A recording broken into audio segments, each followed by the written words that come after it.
How's it going? Sylvan Bard here, and welcome to some more of Happy Sulli-Days. Every Happy Sulli-Days I go over a traditional top 10 list, which includes Christmas specials and Rankin Bass specials. But now I'm going over something I consider separate from specials since they are released in theaters and are longer. Christmas movies. There are so many to look for, and even with new ones coming out, there's no better time to watch them than around the holidays and love every minute of them, whether for good or bad. And I'm going over my top 10 favorites today. So, let's continue this tradition by looking at my list of my top 10 favorite Christmas movies.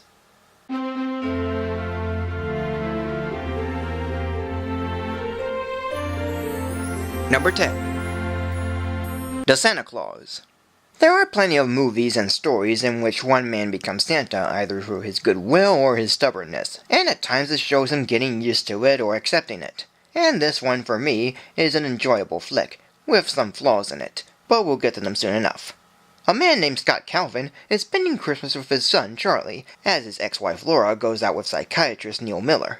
Yet Charlie feels upset that no one believes in Santa, and Scott tries to keep him happy by saying he believes in Santa, when really he stopped doing so.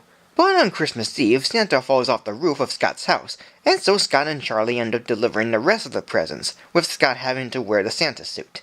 Yet the two are taken back to the North Pole, where Scott finds out that he's the new Santa after putting on the suit. Of course, Scott doesn't believe it until he slowly looks and acts like Santa within the following year, and Charlie continues to hang out with him more, much to Laura and Neil's dismay. There are some good things and some bad things with this film. The good things are Tim Allen, some of the effects, and the wonder of it all. But the bad stuff are things like why Scott and Laurie are divorced, when and why Scott doesn't believe in Santa, and having every single adult not believe in Santa, elves, or the North Pole. And even though stuff like that are hard to overlook, the joy it gave me is enjoyable enough. The comedy works well, mostly from Tim Allen, the effects and transformations are nice, and overall the feeling of Christmas is wondrous, even though it's not as colorful as the later sequels. Still, The Santa Claus is a joyful and entertaining film, full of good characters, effects, and an okay story. Number 9. A Christmas Story. Aside from how the film is marketed today, even to doing a 24-hour marathon of it, the film alone does deliver fun moments and with great narration from Gene Shepard. But not everything about it is all that terrific. Based on Shepard's book, In God We Trust, All Others Pay Cash, the film's about a boy named Ralphie, who wants to get a Red Ryder BB gun for Christmas. But his attempts at asking always backfires with the quote, "You'll shoot your eye out."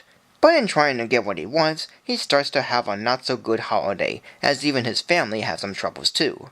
With all of it narrated by Shepard as a grown-up Ralphie. The movie has plenty to go over. It has many images of Christmas wonder and joy, Shepard's narration is not only great but also funny, and lots of memorable moments like the leg lamp, Ralphie's daydreaming, and many funny scenarios all around. Though I will say that the screaming and crying of the kids does get annoying and even ear-bleedingly annoying, making it a major nitpick for me. But taking that out, the rest of the film is pretty well done, with good characters, story, and moments. All coming from the director of the original Black Christmas, and later on Baby Geniuses. It's certainly a nice Christmas film and a classic nonetheless. Plus Ralphie's big grin always gets me. Number 8. National Lampoon's Christmas Vacation. This was the first vacation film I've seen, and pretty much everyone has. But even though it's the third entry in the franchise, it still works as a standalone film, and is pretty funny either way. The Griswolds decide to spend Christmas at home rather than go out someplace to spend the holidays. But as expected, or unexpected, things begin to go downhill, even when other family members show up, including the family tree being burnt, the turkey not cooked well, and the lights on the house not working. This is a funny movie and a fun look at the Griswold family Christmas, with lots of funny sight gags, good lines, and some fun effects as well, including the animated opening credits with a fun title song, as well as the sledding scene. All with Clark's manic yet mostly positive attitude toward it all. Everything about this film just hits the right spots, and with great moment after great moment, and very funny scenes all around. It's the most memorable and best of the Vacation series, and everyone seems to know about this one. And out of all the other Christmas movies that have a dysfunctional family, I say this one's better. It's one Christmas movie that has me laughing every time, and is a very good vacation movie. Number 7. Dr. Seuss's How the Grinch Stole Christmas.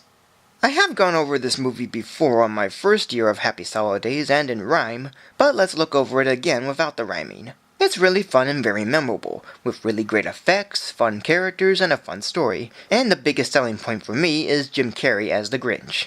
Of course I used to be scared of him as a kid, mostly because of his makeup and didn't want to see it in theaters because of it. And even then I covered my eyes when he appeared to make a face when seeing it on video. But with having to see it again and again, I've gotten used to it. Though the camera angles, editing, and blurry look of it all is much to take in. I know why it's like this as it's on a snowflake, but it takes a while to get used to, as well as the Who makeup, which is sort of uncomfortable. But Carrey's acting, all the memorable and great quotes, the songs and music, fun scenes, and moments similar to the animated version are enough to admire. Even coming from Ron Howard and the writers of Roger Rabbit and Wild Wild West. And it's one film I often look forward to watching every year. Number 6. Miracle on 34th Street, 1947 and 1994. Yeah, I've done a compare and contrast of these two movies and you can see which one I like more, but surprisingly both are just too good to keep separate that I decided to put both together in one spot. Both do have their differences, but both are pretty enjoyable. They have nice characters, good music, and a wonderful story. One has more in its story, but one keeps it simple. One has a good Santa and support, but one has a good Susan and villains. Yet I'm not going over a lot in this since I've done a compare and contrast of these films, but all I have to say is that, whatever version you prefer, I really do like both versions and what they got. And both are pretty good as Christmas flicks go. Number 5. The Polar Express. Again, I've gone over this one during my first Happy Sulli-Days, but let's briefly go over it. Aside from the characters looking creepy in their motion capture state and some awkward bits thrown in, it's an overall wonderful and even magical film, filled with great visuals, colorful and beautiful scenery, wondrous and fun songs, and the magic of Christmas is very much present throughout the film. There's themes of belief and wanting to believe in what one sees, and much of the imagery closely matches the book. I'm not going over too much of it since I've done a review of it, but I'll just leave it as is. A very magical and great movie for the holidays, and one that makes me happy every year. Number 4. It's a Wonderful Life. For starters, I never got why it's a Christmas film when I first saw it. Okay, the last 45 minutes is set on Christmas Eve and is the most parodied out of the whole film, but seeing it made me question why even to this day. Yet no matter, the entirety of the film is what it is.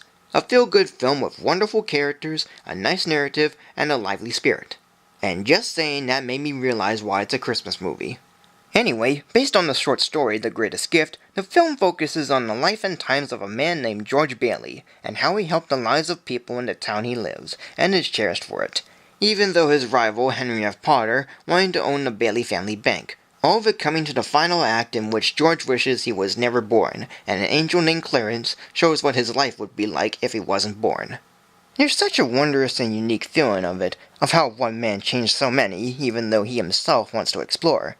But he finds the joys and happiness when being surrounded by friends and family. And through it all comes a marvelous and cheerful film with moments and characters that are full of lovable and fun spirit, spanning through the Roaring '20s, the Great Depression, and World War II, and all of it with a very timeless message.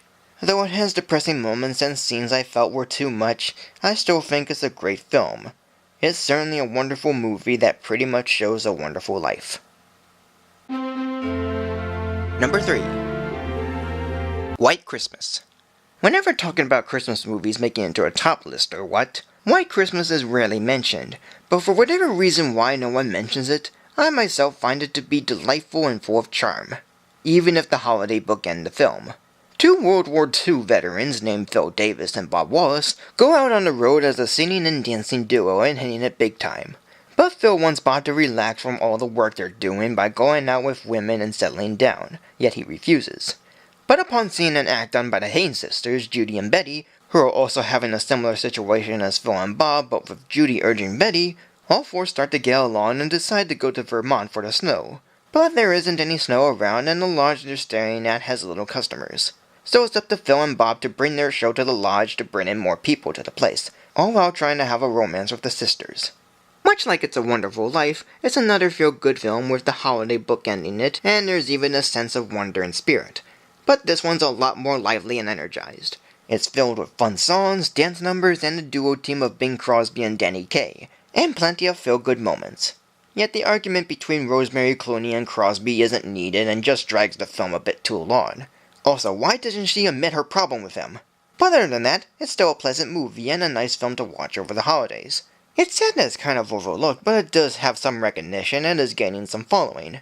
And still, the overall film is very delightful and charming, with great songs and great characters. Number 2. Home Alone.